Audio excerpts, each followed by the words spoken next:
Halo, apa kabar kalian semua hari ini? Semoga sehat-sehat ya. Hari ini aku bikin tempe goreng tepung. Ini garing banget. Nanti aku kasih tahu ya rahasianya supaya bisa segaring ini dan rempah-rempahnya juga. Yuk kita dengerin kriuknya. Kedengeran garing banget kan? Nah, untuk rempah-rempahnya ini supaya rasanya segar ya. Aku pakai sekitar 10 lembar daun jeruk. Daun jeruknya jangan lupa kalian bersihkan dan batang tengah si daunnya itu dibuang ya. Terus dipotong tipis-tipis kayak gini. Tipis banget. Kenapa tipis banget? Karena supaya dia ikutan garing pada saat digoreng ya. Selain berempah juga jadi pas digigit tuh enggak nyelip-nyelip di gigi atau berasa ada daun yang harus dikunyah gitu. Ya kalian ngerti maksudnya ya.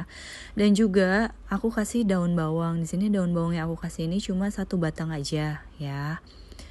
Rempah-rempahnya udah selesai, sekarang tinggal kita kasih tepungnya. Tepungnya ini sama kayak tepung bakwan, yaitu 3:1 dengan tepung beras. Tapi di sini tepung berasnya itu habis, jadi aku ganti dengan tepung tapioka. Bisa ya, bisa diganti tepung tapioka. Untuk bumbunya aku kasih 1 sendok teh ketumbar bubuk, 2 sendok teh kaldu bubuk, merica secukupnya, dan juga aku kasih setengah sendok teh gula. Udah itu aja bumbunya.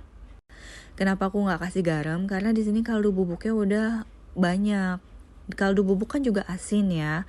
Jadi kalau ditambah garam lagi takutnya keasinan.